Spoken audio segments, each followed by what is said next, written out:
প্রিয় সুধী, gospel BD চ্যানেলের পক্ষে আপনাদের স্বাগত জানাই। এটি একটি ধর্মীয় চ্যানেল।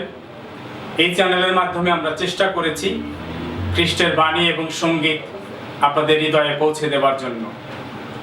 প্রভুর রাজ্য বিস্তারের জন্য আপনারা চ্যানেলটি সাবস্ক্রাইব করুন এবং প্রতিনিয়ত আমাদের সঙ্গেই থাকুন। ধন্যবাদ সকলকে। সবাইকে গভীর প্রীতি ভালোবাসা জানাচ্ছি। পবিত্র বাইবেলের বাণী শোনার আকাঙ্ক্ষা নিয়ে আপনারা সবাই আকুল, তাই সবাইকে গভীর ধন্যবাদ জানাচ্ছি। প্রথম রাজাবলী 20 অধ্যায়ে বর্ণিত ঘটনার আলোতে আজ বাইবেলের বাণী বলছি। আসুন প্রভুর বাক্য শুনি।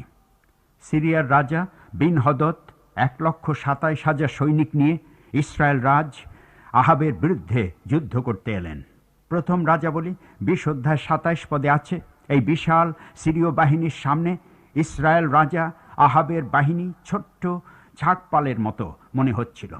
তখন সিরীয় বাহিনী জীবন্ত ঈশ্বরকে টিটকারি দিয়ে বলেছিল, সদাপ্রভু পর্বতগণের দেবতা, তলভূমির দেবতা নন।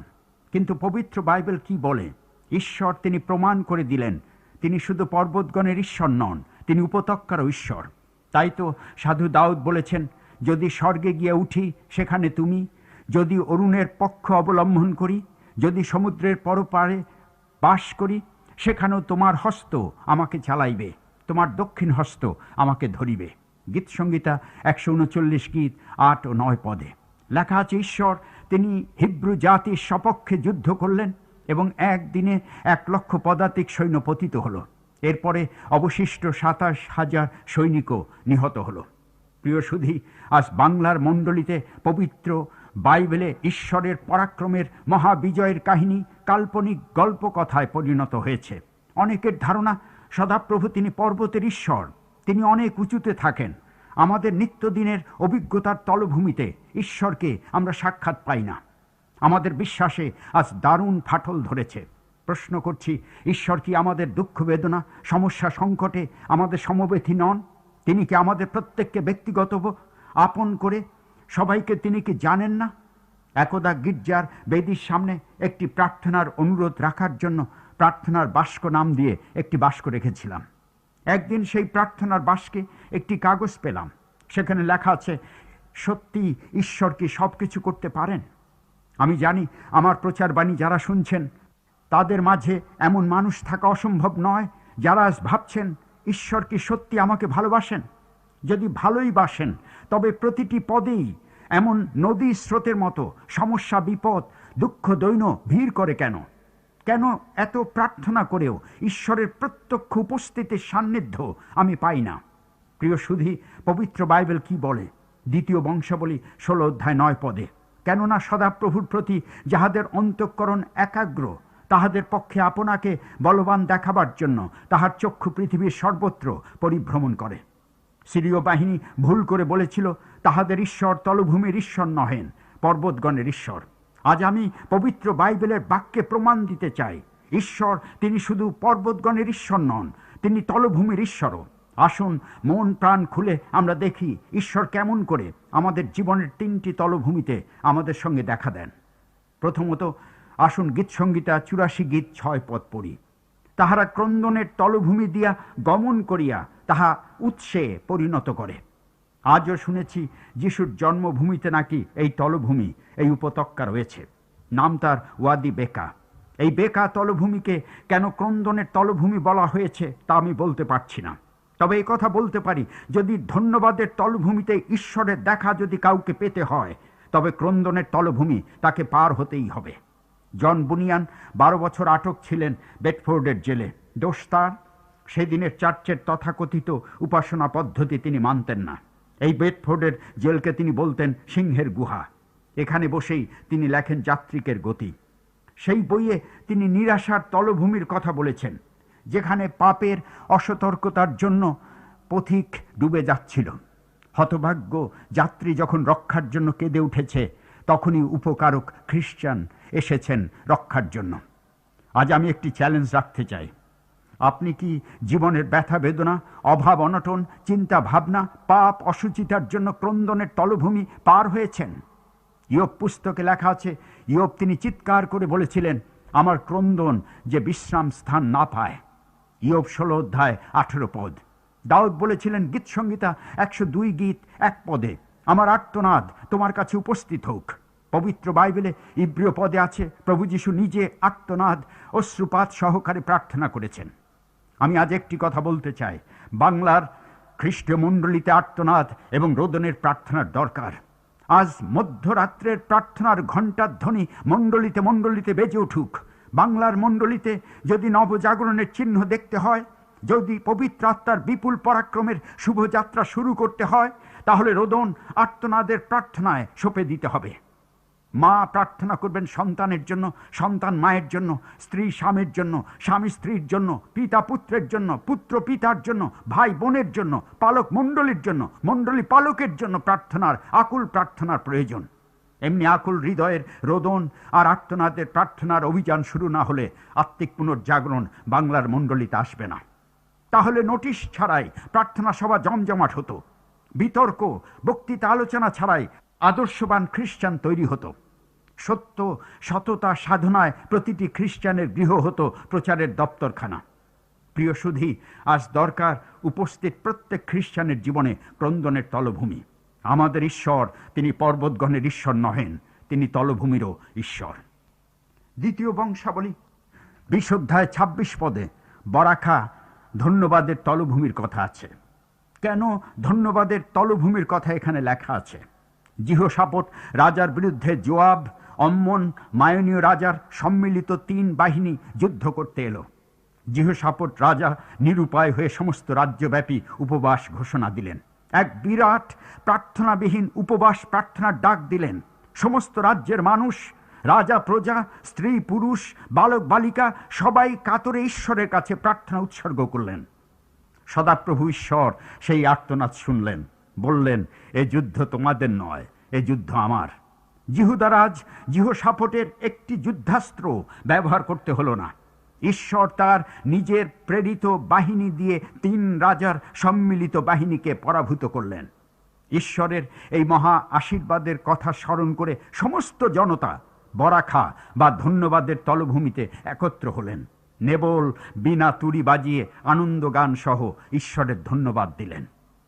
আমার মনে আছে স্বাধীনতার পরপর ঢাকার বেলি রোডের সংলগ্ন একটি খোলা জায়গায় একটি আরোগ্যদানের মহতী সভা অনুষ্ঠিত হয়েছিল। মনে আছে মাইকে করে সারা শহরে এই সভার ঘোষণা দেওয়া হয়েছিল। এই সভায় ঈশ্বর অলৌকিক অনেক কাজ করেছিলেন, বহু লোক আরোগ্য লাভ করেছিল। সেই সভার প্রধান প্রচারক রেভারেন্ড জেনিংসকে প্রশ্ন করেছিলেন আমাদের এক সহকর্মী, রেভারেন্ড জেনিংস, আপনার প্রার্থনায় এত অসাধারণ কাজ হয় কেন? রেভারেন্ড জেনিংস অত্যন্ত বিনয়ের সঙ্গে বলেছিলেন, আরোগ্য দান ঈশ্বরের কাজ, তবে কিভাবে ঈশ্বরের শক্তিকে নামিয়ে আনতে হয় তা আমি জানি। এরপর তাকে জিজ্ঞেস করা হয়েছিল ঈশ্বরের শক্তিকে নামিয়ে আনার উপায় কি। তিনি বলেছিলেন, ঈশ্বরের প্রশংসা করলেই ঈশ্বরের শক্তি নেমে আসে। প্রিয় সুধী, বাংলার মণ্ডলীতে মণ্ডলীতে আজ ধন্যবাদের তলভূমি দরকার। আমি জানি অনেকে আছেন যারা ঈশ্বরের শক্তির পরাক্রম প্রত্যক্ষ করতে চান, দেখতে চান প্রভুর আরোগ্যদানের মহিমা, কিন্তু সেই শক্তি প্রকাশ দেখতে হলে পর ধন্যবাদের তলভূমিতে আমাদের উপস্থিত হতে হবে। শেষে বলছি হোশেয় ভাববাদী পুস্তক থেকে। সেখানে ভাববাদী বলছেন, আর আমি সে স্থান হইতে আশাদার বলিয়া আখর তলভূমি তাহাকে দিব। হোশেয় 2 অধ্যায় 15 পদ। হোশেয় ভাববাদী ভাবি দিনের দিকে তাকিয়ে এই কথা বলছেন। নবী দাউদ কি বলেছেন? যখন আমি মৃত্যু ছায়ার উপত্যকা দিয়ে গমন করিব, তখনও অমঙ্গলের ভয় করিব না। আমার এক সতীর্থ বন্ধুর কথা বলবো, নাম ভিক্টর দিলীপ বারুই। আমরা সবাই একসঙ্গে 1956 খ্রিস্টাব্দে Barishal Baptist mission high school থেকে ম্যাট্রিক পাশ করি। দিলীপ আমার সহপাঠী ছিলেন। দিলীপের মৃত্যুর সময় আমি চাঁদপুর ছিলাম। ফিরে এসে যখন দিলীপের মার কাছে গেলাম, তখন সান্ত্বনা দেবার মতো কোনো ভাষা আমার জানা ছিল না। যেতেই তিনি বললেন, কে হিরু? তারপর কিছু সময় তার কাছে বসে থাকলাম। জিজ্ঞেস করলাম, দিলীপ কিছু বলে গিয়েছে? মাসিমা বললেন, না। এরপর প্রার্থনা করলাম। প্রার্থনার পর আরও কিছুক্ষণ বসে থাকলাম। তারপর হঠাৎ বলে ফেললাম, দিলীপ এভাবে হঠাৎ চলে গেল। মাসিমা এবার ভরা চোখে আমার দিকে তাকালেন। দেখলাম তার আঁখি দুটো সজল, কিন্তু মুখে বললেন, ও তো অনেক শান্তিতে আছে। প্রিয় সুধী, আজকের দিনের কঠিন সময়ে, আমাদের নিত্যকার দিনের যাত্রায় আশা তলভূমির অভিমুখে আমাদের অগ্রসর হতে হবে। প্রভু যীশু নিজে মৃত্যু ছায়ার উপত্যকা পার হয়েছেন। মৃত্যুকে জয় করে তিনি পুনর্জীবিত হয়েছেন। তিনি আবার আসছেন। বিশ্বাসীর এর চেয়ে বড় প্রত্যাশা আর কিছুতে নেই। পৃথিবীর বিখ্যাত এক মণ্ডলীর পালক হার্শেল হবস, তার প্রচারের বহু উপদেশ তিনি ছাপিয়ে বিশ্ববাসীর কাছে অনেক বই উপহার দিয়েছেন। দিনের ক্লান্তি আর কর্মজীবনের বিরতি নিয়ে প্রতিদিন রাতে ঘুমোতে যাবার আগে তিনি প্রার্থনা করতেন, প্রভুর হস্তে সবকিছু সমর্পণ করতেন। তারপর ঘুমাবার কামরার জালনা খুলে খোলা আকাশের দিকে চোখ তুলে বলতেন, প্রভু, কি জানি এই রাতেই তুমি আসছো। প্রিয় সুধী, পবিত্র বাইবেল বলে ঈশ্বর তিনি শুধু পর্বতগণের ঈশ্বর নন, তিনি তলভূমির ঈশ্বর। যারা যথার্থই ক্রন্দনের তলভূমির পথ পার হয়েছেন, ধন্যবাদের তলভূমিতে তারা যেতে পেরেছেন। যারা ধন্যবাদের তলভূমিতে পদার্পণ করেছেন, তারাই আশার তলভূমির পরম আকাঙ্ক্ষার প্রতিজ্ঞা তারা লাভ করবেন। দেহের ক্লেশ আর ক্লান্তি তখন আর মনের আত্মার ক্লান্তি তৈরি করতে পারবে না। তখনই প্রবাসের জীবন আশা, আনন্দ, শান্তিতে ভরে উঠবে। প্রার্থনা করি, ক্রন্দনের তলভূমি পার হন, ধন্যবাদের তলভূমি দিয়ে বিচরণ করুন। দেখবেন আশার তলভূমির অনাবিল আনন্দ, অসাধারণ স্বাদ আপনার জীবনকে ভরিয়ে তুলেছে। আপনার জন্য এই নিবিড় শুভ কামনা করে শেষ করছি। প্রভু আপনায় অনেক আশীর্বাদ করুন।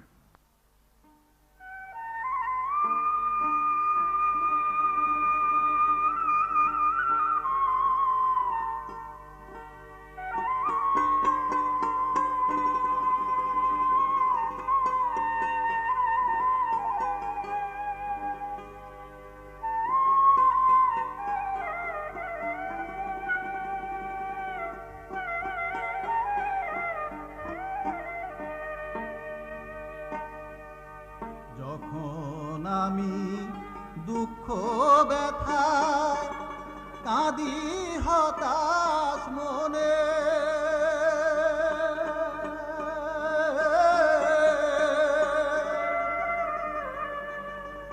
তখন প্রভু তুমি আমায়, তখন প্রভু তুমি আমায় সান্ত্বনা দাও প্রাণে, প্রভু সান্ত্বনা দাও প্রাণে। যখন আমি দুঃখ ব্যথায় কাঁদি হতাশ মনে, তখন প্রভু তুমি আমায়, তখন তুমি প্রভু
সবাইকে গভীর প্রীতি শুভকামনা জানাচ্ছি। বিশ্বাস করি প্রভুর বাক্যে আপনারা সবাই আপ্যায়িত হচ্ছেন। বাংলাদেশে এখন অনেক খ্রিস্ট ভক্ত আছেন যারা কোরিয়ার আত্মিক জাগরণের সঙ্গে কোরিয়ার মাটিতে গিয়ে পরিচিত হয়ে এসেছেন। এই কোরিয়ার খ্রিস্ট ভক্তদের অপূর্ব এক নামে ডাকা হয়। বলা হয় তাদের গান পাগল খ্রিস্ট ভক্ত। জীবনের কঠিন সংকট সময়েও, নিদারুণ পরীক্ষার মধ্যেও তারা গান গাইতে পারেন। কোরিয়ার শক্তিশালী প্রচারক ডক্টর বিলি কিম বলেছিলেন এই ঘটনা। দ্বিতীয় মহাযুদ্ধের সময় কোরিয়া ছিল জাপান বাহিনীর দখলে। জাপান বাহিনী তখন কোরিয়ার সমস্ত গির্জাঘরের দরজা বন্ধ করে দিয়েছে। কিন্তু ডক্টর কিমের জন্মস্থান থেকে ১৩ মাইল দূরে জায়াম গ্রামের ম্যাথডিস্ট গির্জার খ্রিস্ট ভক্তরা মাথা নত করেনি এই সিদ্ধান্তের কাছে। প্রতি রোববার আনন্দ চিত্তে তারা উপাসনায় মিলিত হতে থাকল। জাপান সুনজরে দেখল না। হঠাৎ এক রোববার তারা ঘেরাও করল সেই গির্জাঘর। ভিতরে তখন কানায় কানায় বিশ্বাসীরা গির্জাঘরে পূর্ণ হয়ে আরাধনা করছেন। গির্জাঘরের দরজা জালনা সিলমোহর করে বদ্ধ করে দেওয়া হলো। তারপর পেট্রোল ঢেলে আগুন ধরিয়ে দেওয়া হলো ওই গির্জাঘরে। বাইরে আগুন জ্বলছে তখন দাউ দাউ করে, আর গির্জাঘরের ভিতরে খ্রিস্ট ভক্তদের গলায় বিজয়ের গান, ক্রুশেতে ক্রুশেতে শ্লাঘার বিষয় আমার। আস্তে আস্তে গান থেমে গেল। অগ্নিদগ্ধ বিশ্বাসীরা তখন পার্থিব জীবন পার হয়ে ওপারের জীবনে পার হয়ে গিয়েছেন। প্রিয় সুধী, কোরিয়ার গান পাগল খ্রিস্ট ভক্তদের জন্ম বাংলাদেশে কবে হবে? বাংলার মণ্ডলীতে আজ গানের সুর হারিয়ে গেছে। মণ্ডলীতে মণ্ডলীতে গান হয় বটে, কিন্তু সেই গানে আজ প্রাণ কাঁদে না, অশ্রু ঝরে না। প্রাণহীন নিঃসার দেউলিয়া হৃদয়ের ছবি আজ বাংলার মণ্ডলীর গান। আমি তখন বরিশাল ব্যাপটিস্ট মিশন স্কুলের ছাত্র। 1953-54 খ্রিস্টাব্দের কথা। ছুটিতে তখন সুয়াগ্রামের বাড়িতে যেতাম। মনে আছে রোববারে গির্জা বাড়িতে কত লোকের আনাগোনা। একজন নয়, ৩ জন খোল নিয়ে আসতেন স্বেচ্ছায়। প্রাণ ভরে বুক ভাসিয়ে আমরা গাইতাম প্রিয় বাবুর গান। আজ বাংলার মণ্ডলীতে যেখানেই যান না কেন, কি ভয়াবহ আত্মিক নিঃশ্বাস জীবনের প্রতিচ্ছবি। বিশ্বাসীদের মুখের দিকে তাকান, সেখানে আনন্দ নেই, আছে শুধু মেঘের ছায়া। সেখানে তৃপ্তির ভরা জোয়ার নেই, আছে আত্মিক দীনতার প্রচণ্ড ভাটা। আমার প্রশ্ন, আমরা কেন আজ গান গাইতে ভুলে গেছি? গানের সুর বাংলার মণ্ডলী থেকে আজ কেন হারিয়ে গেছে? এর উত্তর আছে পবিত্র বাইবেলের বাণীতে। পবিত্র বাইবেলের শেষ বই প্রকাশিত বাক্যে 7টি অতুলনীয় গানের কথা লেখা আছে। যেখানেই গানগুলো লেখা আছে সেখানেই দেখবেন কবিতার মতো ছোট ছোট স্তবকে লেখা আছে। প্রকাশিত বাক্যের 7টি গান কোথায় কোথায় আছে তা বলে দিচ্ছি। বিশ্বাস করি একান্ত নিরালায় গভীর করে এই গান কয়টি পড়বেন। 4 অধ্যায় 8 থেকে 11 পদ, 5 অধ্যায় 12 থেকে 14 পদ, 7 অধ্যায় 10 থেকে 12 পদ, 11 অধ্যায় 15 থেকে 18 পদ, 12 অধ্যায় 10 থেকে 12 পদ, 15 অধ্যায় 3 থেকে 4 পদ, 19 অধ্যায় 1 থেকে 8 পদ। আসুন মনের চোখে স্বর্গের ওই মহাসঙ্গীত দলের গানগুলি স্মরণ করি। আসুন এই 7টি গানের 4টি গান স্মরণ করি। এই 4টি গানের ভাষায় আমাদের জীবনকে পরীক্ষা করে দেখি। প্রথম গানটি হলো 4 অধ্যায় 8 থেকে 10 পদে। পবিত্র পবিত্র পবিত্র প্রভু ঈশ্বর সর্বশক্তিমান, যিনি ছিলেন, যিনি আছেন, যিনি আসিতেছেন। 24 জন প্রাচীন কি করলেন জানেন? তাদের মাথার মুকুট প্রভু যিশুর পায়ে সঁপে দিলেন। তার চরণে প্রণাম করে বললেন, তুমি প্রতাপ, সমাদর, পরাক্রম গ্রহণের যোগ্য, কেননা তুমি এই সকলের সৃষ্টি করিয়াছ। প্রিয় সুধী, কেন বাংলার মণ্ডলীতে সঙ্গীত মুখর খ্রিস্টান আজ খুঁজে পাওয়া যাচ্ছে না? কারণ প্রভুর চরণে আমরা সব কিছু সঁপে দিতে পারিনি। আমরা মুখে বলি বটে তিনি আমার প্রভু, কিন্তু জীবনের সাধনায়, জীবনের সব কিছুতে তিনি শ্রেষ্ঠত্বের দাবিদার নন। প্রভু যিশুর অধীনতা স্বীকার করা মানে প্রভুকে সর্বস্ব দেওয়া। বাংলার মণ্ডলীতে খ্রিস্ট ভক্তরা যেদিন নিঃশেষে ঈশ্বরের হাতে নিজেদের সঁপে দিতে পারবেন, সেদিন মণ্ডলীতে মণ্ডলীতে স্বর্গের গানের সুরের মধুর ধ্বনি আমরা শুনতে পাব। আমার বিনতি, স্বর্গের গানের আনন্দধারা আপনার জীবনে ঝরে পড়ুক।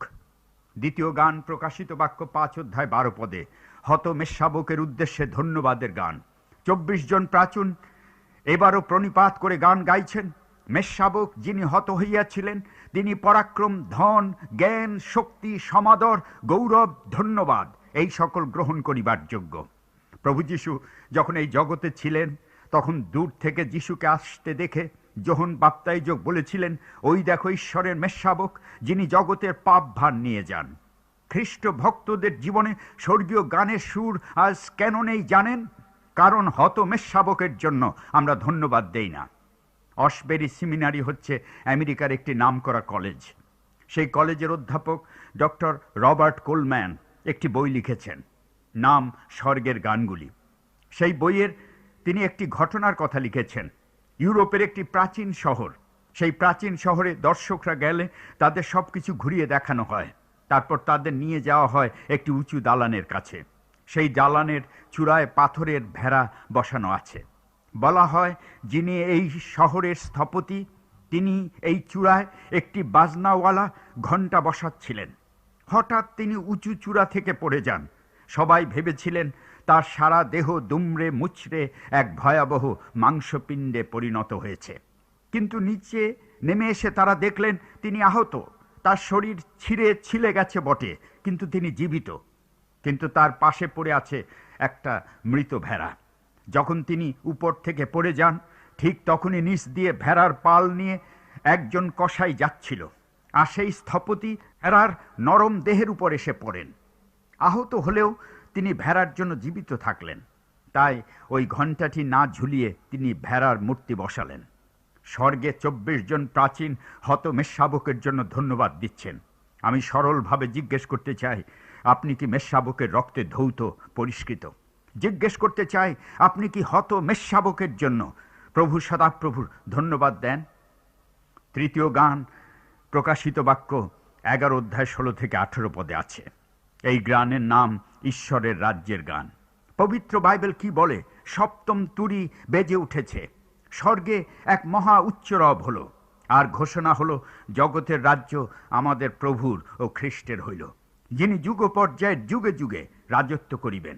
এই ঘোষণার পরেই 24 জন প্রাচীন অধমুখে প্রণিপাত করে গান গাইতে লাগলেন, হে প্রভু ঈশ্বর সর্বশক্তিমান, তুমি আছো ও ছিলে, আমরা তোমার ধন্যবাদ করিতেছি, কারণ তুমি আপনি মহাপরাক্রম গ্রহণ করিয়া রাজত্ব করিয়াছ।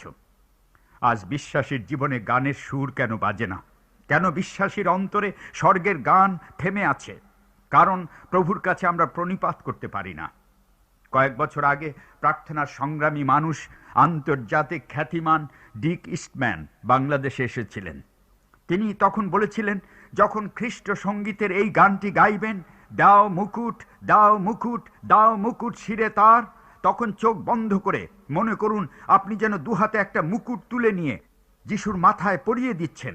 এমন আকুতি নিয়ে দুহাত ভরে প্রাণ ভরে গানটি গান। খ্রিস্টেতে প্রিয় ভাই বোন, প্রভু যিশু আমার আপনার জন্য কাটার মুকুট মাথায় পড়েছিলেন। সেই কণ্টক শিরিট আজ মাথা থেকে নামিয়ে দেবার দিন। তিনি রাজাদের রাজা, প্রভুদের প্রভু। আসুন আজ তাকে ভক্তি অর্ঘ্য দেই, আমাদের হৃদয় খুলে তাকে সিংহাসনে অধিষ্ঠান করি। গোড়াতে বলেছিলাম প্রকাশিত বাক্যের 7টি গানের কথা। এবার চতুর্থ গানটি ধ্যান করি। 7টি গানের শেষ গানটি হচ্ছে এই চতুর্থ গানটি। গানটির নাম হচ্ছে মেষশাবকের বিবাহ ভোজের গান।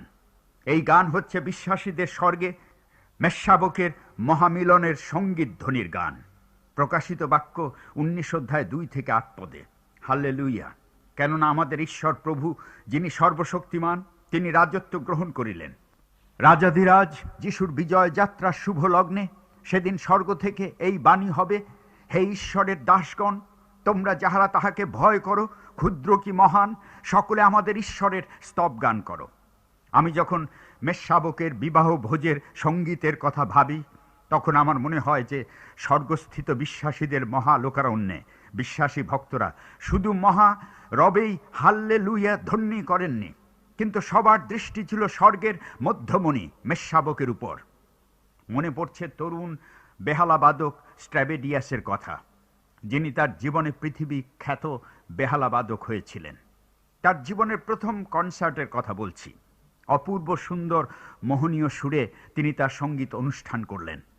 অনুষ্ঠান শেষে একজন দর্শক এসে বললেন, আপনার সঙ্গীতের মূর্ছনায় আমার প্রাণ ভরে গিয়েছে। তবে একটি প্রশ্ন আছে, আপনার দৃষ্টি কেন সবসময় একদিকেই ছিল? বেহালাবাদক তরুণ স্ট্র্যাবেডিয়াস বললেন, আমার ওস্তাদ উপরে ব্যালকনিতে বসা ছিলেন। তার মুখের স্নিগ্ধ হাসি আমাকে উৎসাহ দিচ্ছিল। তাই একটি বারের জন্য তার দিক থেকে আমি আমার চোখ ফিরাতে চাইনি।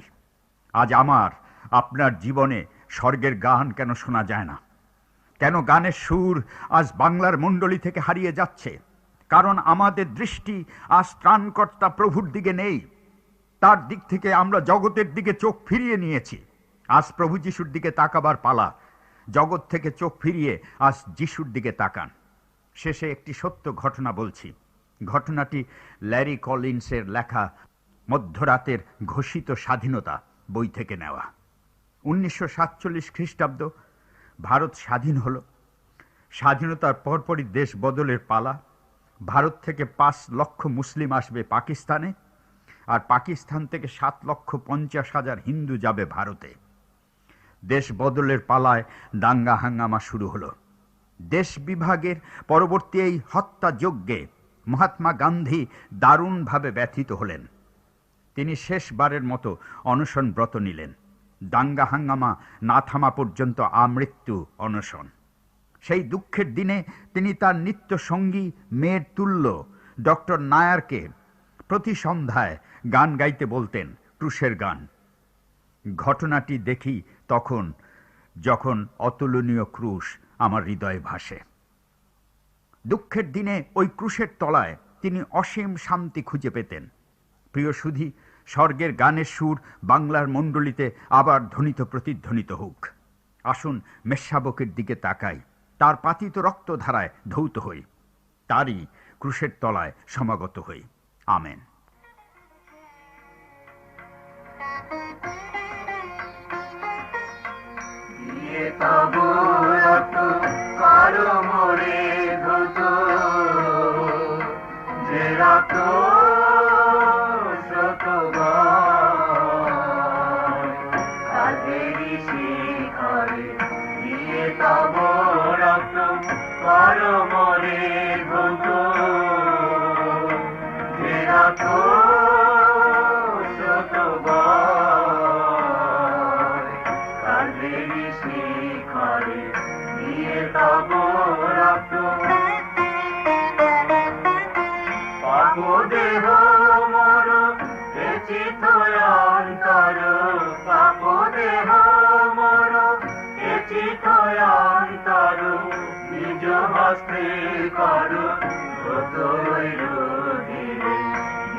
সবাইকে আমার প্রাণের আন্তরিক প্রীতি সম্ভাষণ জানাচ্ছি। প্রভুর বাক্য শোনার জন্য আপনাদের হৃদয় আকাঙ্ক্ষিত।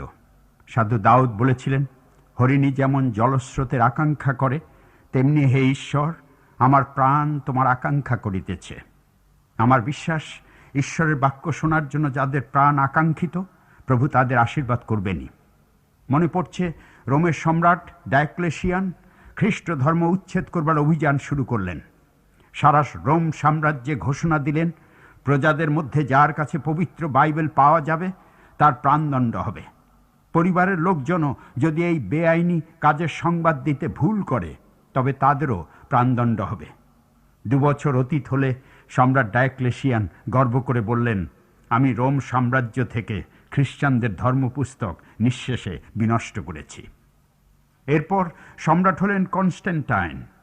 তিনি খ্রিস্টান হবার পরে একটি বাইবেল পাওয়ার জন্য আকুল হয়ে উঠলেন। একখানা বাইবেলের জন্য সারা রোম সাম্রাজ্যে আমন্ত্রণ জানালেন।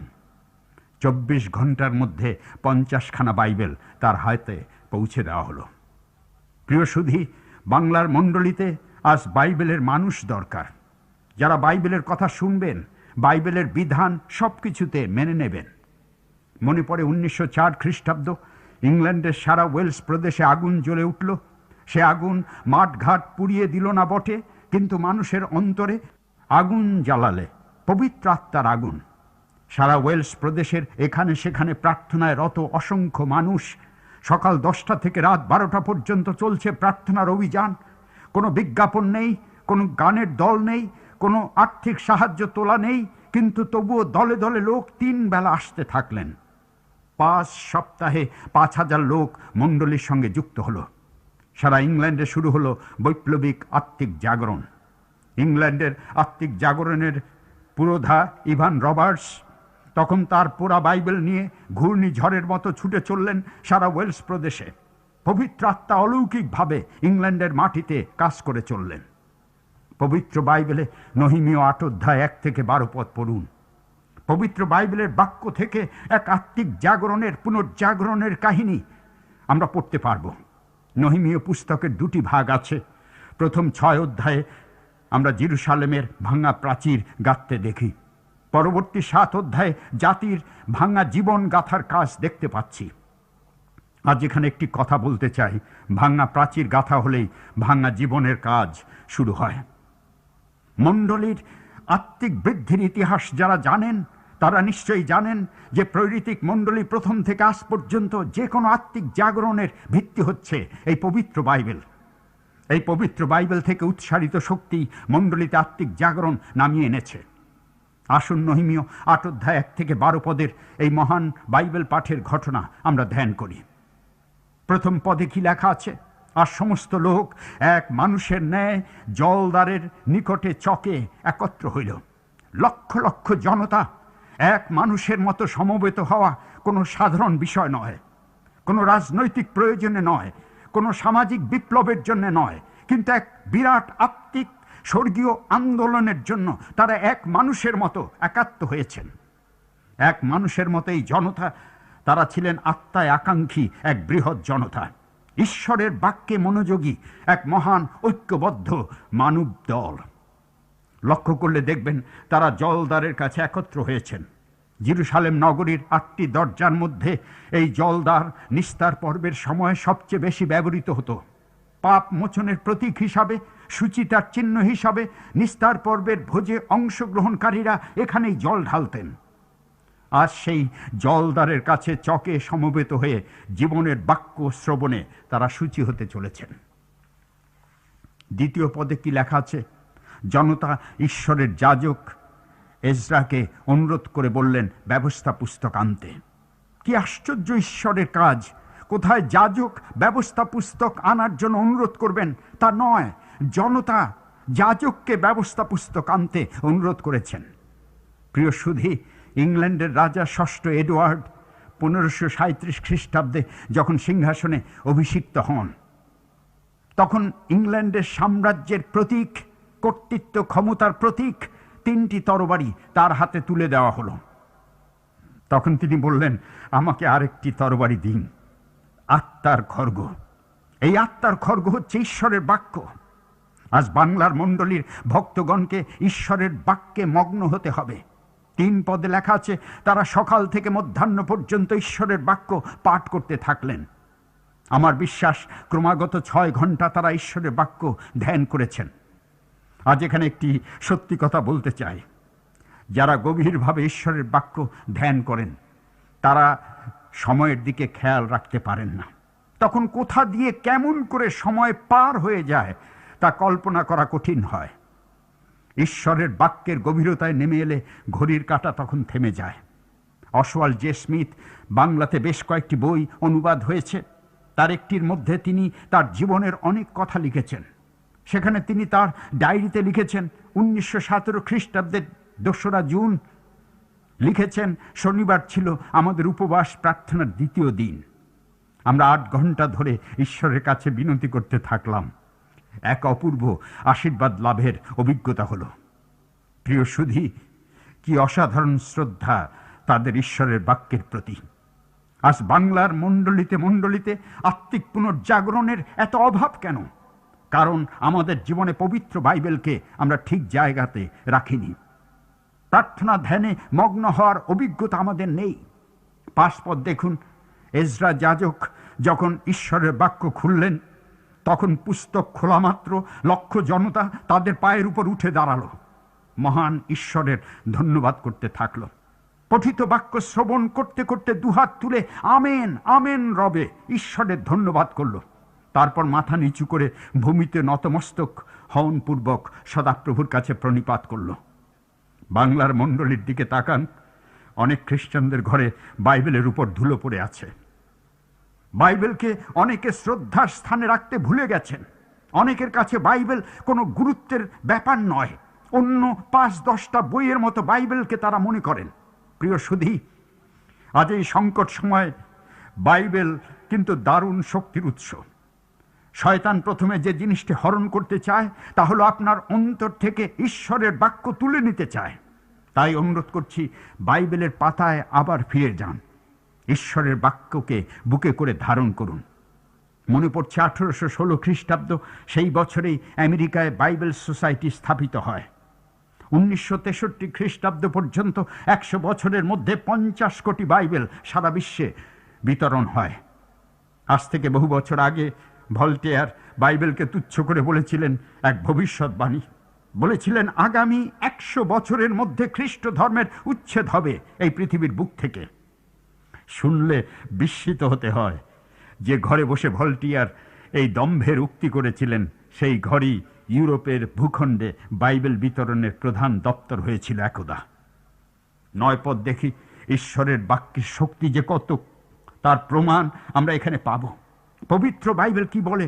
কেননা ঈশ্বরের বাক্য জীবন্ত কার্য সাধক, সমস্ত দ্বিধার খড়গ অপেক্ষা তীক্ষ্ণ, প্রাণ ও আত্মা, গ্রন্থি ও মজ্জা, এই সকলের বিভেদ পর্যন্ত মর্মভেদী, এবং হৃদয় ও চিন্তার বিবেচনার সূক্ষ্ম বিচারক।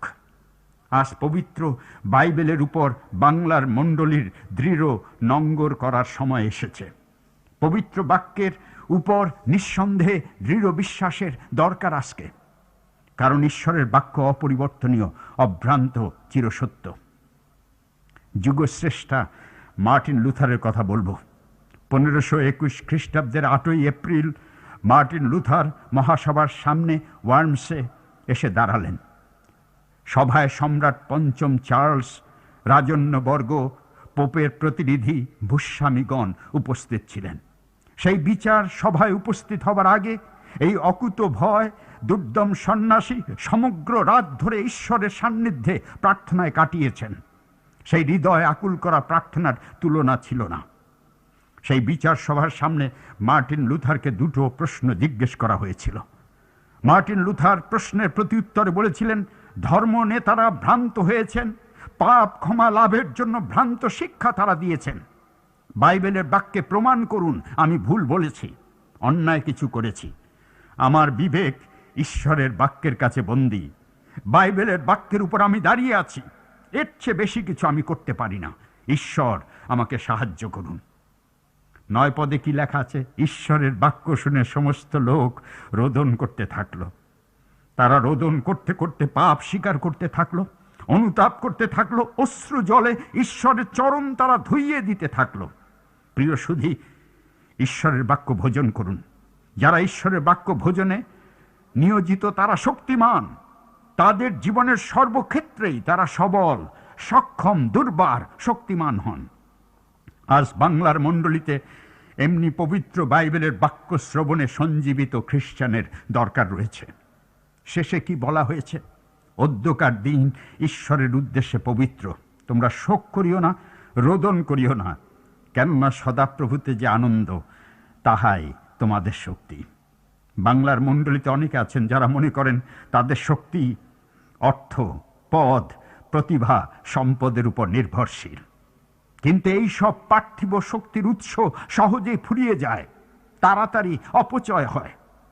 কিন্তু সদাপ্রভুর আনন্দ থেকে যে শক্তি উৎসারিত, তা এমন অফুরন্ত যা কোনোদিন ফুরায় না।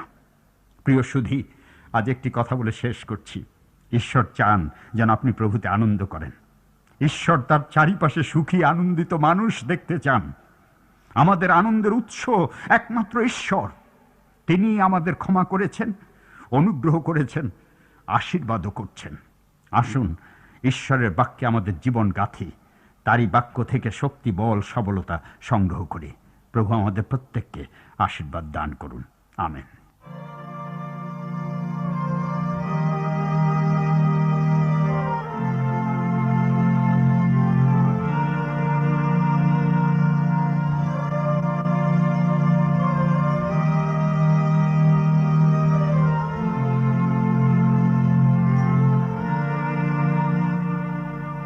সুন্দর চির সত্য মহাপুণ্য তোমার বাণী, সুন্দর চির সত্য মহাপুণ্য তোমার বাণী।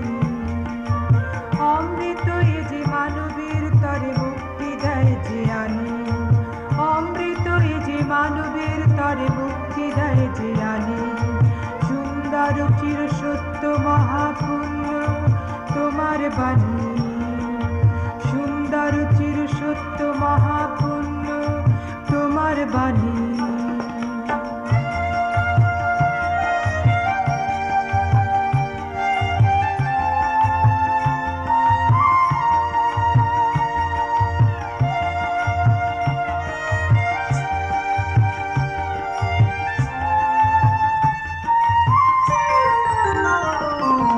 তোমার বাক্য জীবনের মহাজ্যোতি, তোমার বাক্য ঘোচায় আধার রাতে। তোমার বাক্য জীবনের মহাজ্যোতি, তোমার বাক্য ঘোচায় আধার রাতে। দুঃখের মাঝে সান্ত্বনা দেয় তোমার রূপবাণী, প্রভু তোমার রূপবাণী। দুঃখের মাঝে সান্ত্বনা দেয় তোমার রূপবাণী, প্রভু তোমার রূপবাণী। তোমার বাণী সুন্দর চির সত্য মহাপুণ্য তোমার বাণী, সুন্দর চির সত্য মহাপুণ্য তোমার বাণী।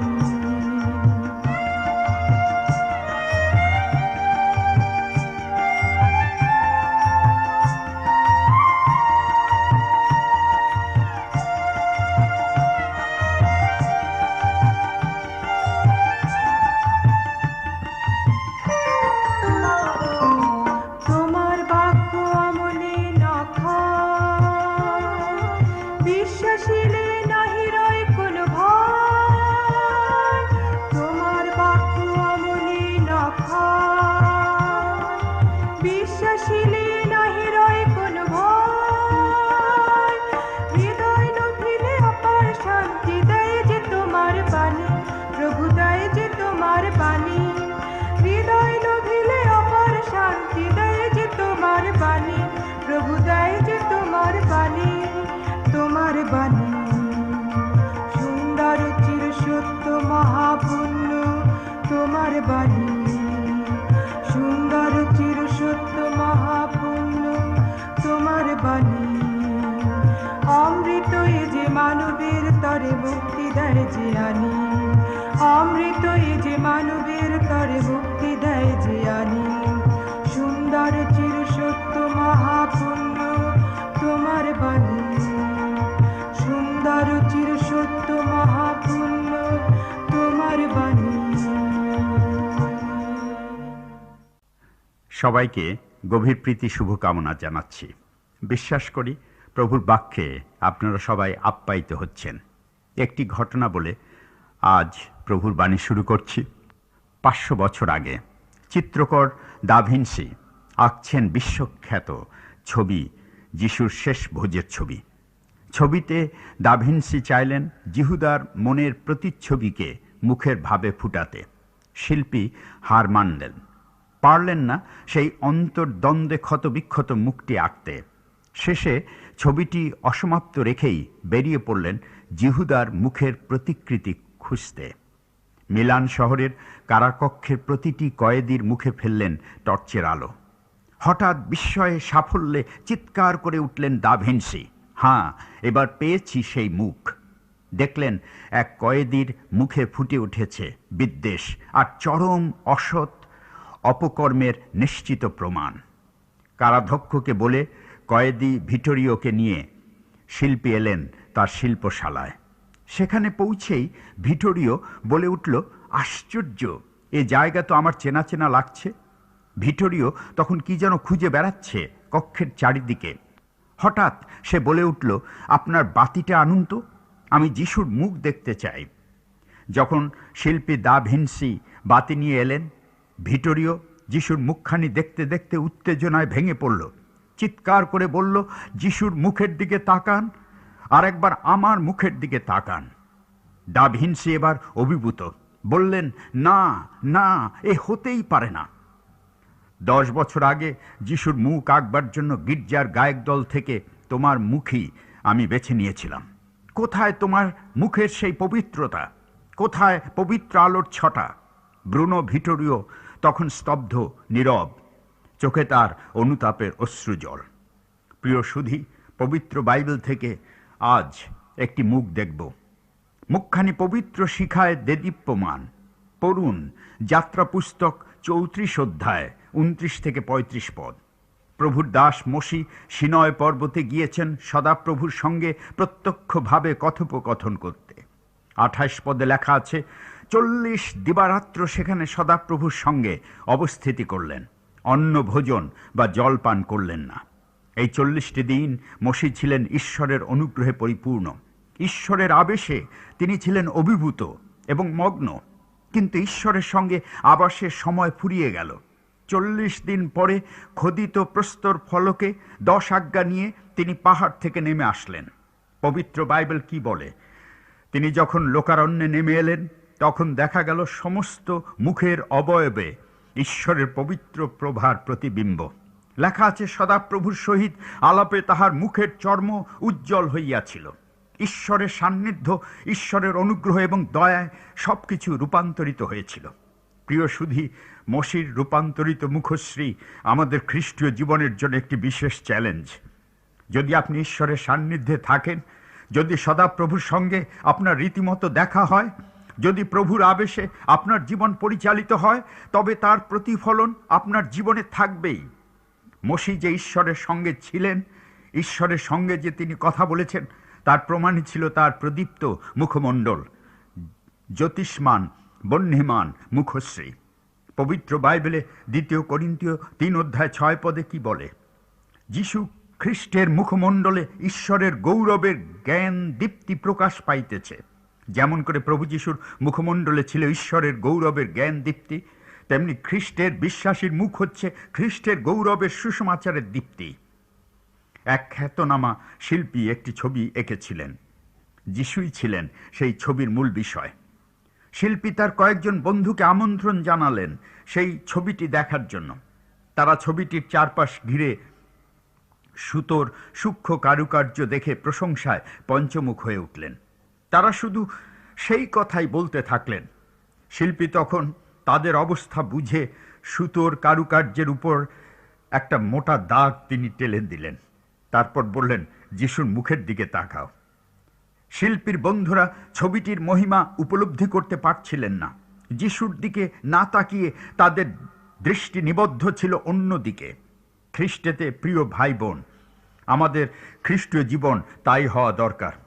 আমরা বলি আমরা পরিত্রাণ প্রাপ্ত, আমাদের জীবনে ঈশ্বরের আসন আছে, আমরা বিশ্বাসী, কিন্তু আমাদের জীবনে তার প্রতিফলন কোথায়? আমাদের খ্রিস্টীয় জীবনের বাস্তব প্রমাণ আমরা দেখাতে পারছি না। আমাদের মুখমণ্ডল খ্রিস্টের তেজে স্বরূপান্তরীকৃত নয়। প্রভু চান আমাদের মুখমণ্ডলে আমাদের জীবনে ঈশ্বরের দীপ্তি প্রকাশিত হোক। দ্বিতীয়ত 19 পদটি আমি পড়ছি। পরে মসি 2 সাক্ষ্যপ্রস্তর হস্তে লইয়া সিনয় পর্বত হইতে নামিলেন। যখন পর্বত হইতে নামিলেন, সদাপ্রভুর সহিত কথোপকথনে তাহার মুখের চর্ম যে উজ্জ্বল হইয়াছিল, তাহা মসি জানিতে পারিলেন না। এখানে একটি সত্য প্রকাশ করছি, খ্রিস্টীয় জীবনের পরিপক্কতার এক নিদারুণ সত্য। মসি ঈশ্বরের সঙ্গে এত নিবিড় সান্নিধ্যে ছিলেন, এমন প্রগাঢ় সাহচর্য রক্ষা করেছেন যে তার মুখমণ্ডল ঈশ্বরের দীপ্তিতে উদ্ভাসিত হলেও তিনি নিজে এ সম্পর্কে জ্ঞাত নন। লেখা আছে, মসি তাহা জানিতে পারিলেন না। সমস্ত জনতা দেখছেন যে মসির মুখমণ্ডল ঈশ্বরের জ্যোতিতে বহ্নিমান। যাজক, অধ্যক্ষ, সাধারণ, অসাধারণ সবাই এ সম্পর্কে জ্ঞাত, সবাই এ ঘটনা পরিদর্শন করছেন। কিন্তু যার মুখমণ্ডল এমনি অতিলৌকিক প্রদীপ্ত ঐশ্বরিক দীপ্তিতে জ্বলছে, তিনি এ সম্পর্কে অজ্ঞ, অবুঝ। প্রিয় সুধী, এই হচ্ছে সত্যিকার ঐশ্বরিক জীবনের প্রতিফলন। আমরা অনেকে আত্মগর্বী ফরিসীদের মতো কপট ধার্মিকতার জীবন যাপন করি। আত্মধর্মী ফরিসীদের মতো কপট ধার্মিকতার জীবনে অপরের প্রশংসা কুড়াতে আমরা ভালোবাসি, অপরের দৃষ্টি আকর্ষণ করতে চাই। কিন্তু খ্রিস্টীয় জীবন তো তেমন নয়। এই জীবন ঈশ্বরের গৌরব দানের জন্য নিবেদিত। তাই তো দাউদ গীতসংগীতায় বলেছেন, হে সদাপ্রভু, আমাদিগকে নয়, কিন্তু তোমারই নাম গৌরবান্বিত করো। ব্রিটেনের BBC থেকে এলেন ম্যালকম মাগরিজ। মাদার টেরেসাকে অনুরোধ করে বললেন, মা, আমি টেলিভিশনে আপনার ছবি তুলব। সকলে ছবি দেখে বুঝবে আপনি বিরাট কর্মকাণ্ডের সূচনা করেছেন। মাদার টেরেসা আপত্তি জানালেন। বিজ্ঞাপনের চটক তার ভালো লাগে না। অনেক পীড়াপিড়ি করা হলো। পোপের প্রতিনিধি কার্ডিনাল হিনানের কাছ থেকে অনুরোধপত্র আনা হলো যেন তিনি টেলিভিশনে সাক্ষাৎ দেন। তিনি লিখেছেন, আপনি টেলিভিশনে সাক্ষাৎ দিলে আপনাকে টেলিভিশনে দেখে ঈশ্বরের প্রতি মানুষের আরও ভালোবাসা গড়ে ওঠে। তাহলে কি আপনি ক্যামেরার সামনে দাঁড়াবেন না? মাদার টেরেসা রাজি হলেন, তবে একটি শর্ত, প্রতিষ্ঠানের সব ব্রাদার ও সিস্টারদের সঙ্গে তার ছবি তুলতে হবে। তারা কেমন নিঃস্বার্থভাবে সেবা করছে সবাই তা দেখুক। প্রিয় সুধী, এই মুহূর্তে আমরা পরস্পর নিঃশেষে আমাদের ক্ষমা চাওয়া, দেনা পাওনা, লাভ লোকসান, হিসাব নিকাশ সবকিছু আমরা প্রভুর হাতে তুলে দিতে চাই। আমি বিশ্বাস করি সত্যিকারে যিনি প্রভুর সান্নিধ্যে থাকেন তার মুখমণ্ডল ঐশ্বরিক দীপ্তির প্রতিফলনে পরিপূর্ণ হবে, এবং সেই মুখমণ্ডলে ঐশ্বরিক জ্যোতি থাকলেও তিনি থাকবেন অজ্ঞ, তিনি হবেন প্রশংসা বিমুখ।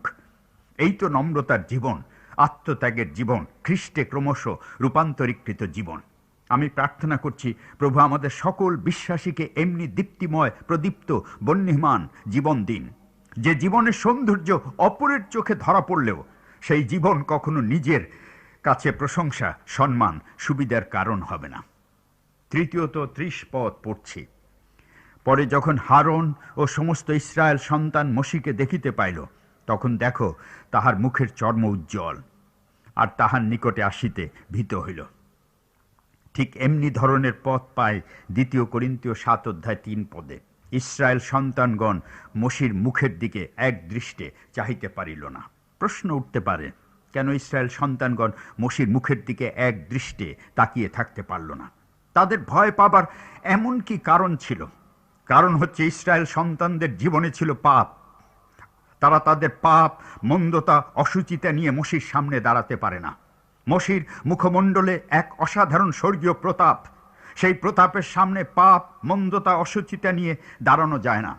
প্রিয় সুধী, একটি সত্য কথা বলছি, পবিত্র বাইবেল বলে ঈশ্বর জ্যোতি, তাহার মধ্যে অন্ধকারের লেশমাত্র নাই।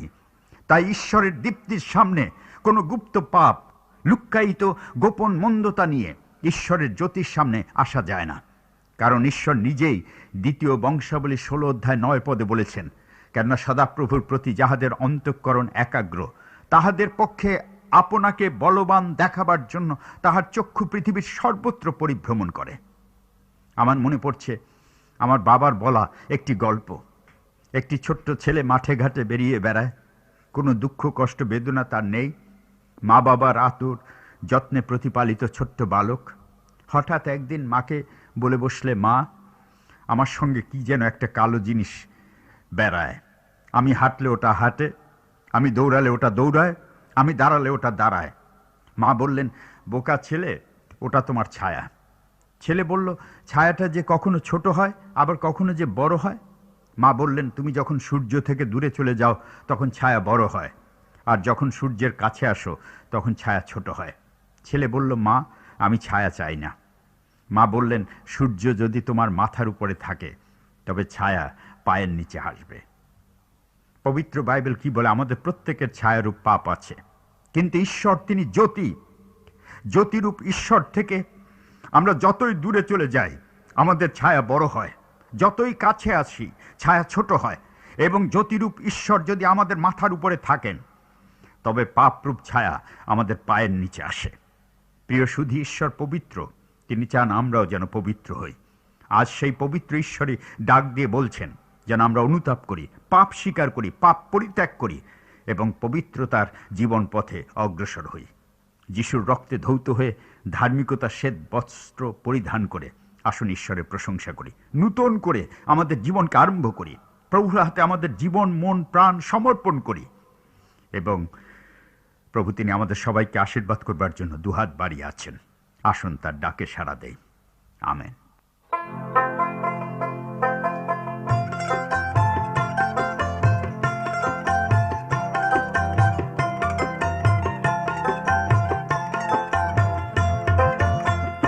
ওরে অবুজার কতকাল থাকবি অন্ধকারে, ওরে অবুজার কতকাল থাকবি অন্ধকারে।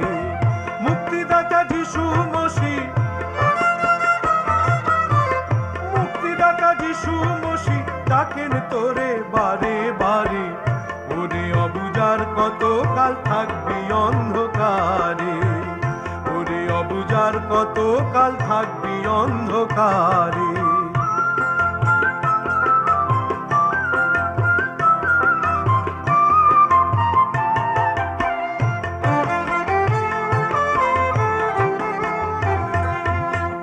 ভালোবেসে পাপীর তরে দিয়েছেন নিজ প্রাণ,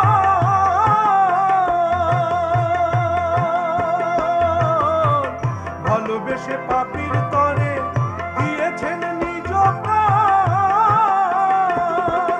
পূর্ণ মুক্তি সাধন করি ওই সে প্রভু নিরঞ্জন, ওই সে প্রভু নিরঞ্জন। আরে মিছে কেন এমন ধনে, মিছে কেন এমন ধনে হারাস রে তুই অনাদরে। ওরে অবুজার কতকাল থাকবি অন্ধকারে, ওরে অবুজার কতকাল থাকবি অন্ধকারে।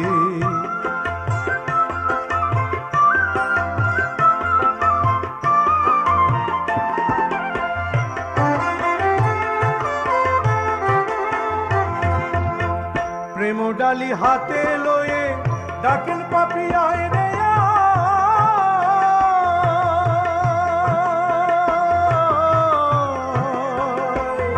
আরে প্রেম ডালি হাতে লয়ে ডাকেন পাপী আয় রে আয়। তোর পাপের জ্বালা যাবে চলে, জীবন হবে শান্তিময়, জীবন হবে শান্তিময়। আরে হারালে তুই এমন বন্ধু, হারালে তুই এমন বন্ধু কাঁদবি জীবন ভরে। ওরে অবুজার কতকাল থাকবি অন্ধকারে, ওরে অবুজার কতকাল থাকবি অন্ধকারে। মুক্তিদাতা যিশু মসিহ, মুক্তিদাতা যিশু মসিহ ডাকেন তোরে বারে বারে। ওরে অবুজার কতকাল থাকবি অন্ধকারে, ওরে অবুজার কতকাল থাকবি অন্ধকারে। মুক্তিদাতা যিশু মসিহ, মুক্তিদাতা যিশু মসিহ ডাকেন তোরে বারে বারে। ওরে অবুজার কতকাল থাকবি অন্ধকারে, ওরে থাকবি অন্ধকারে।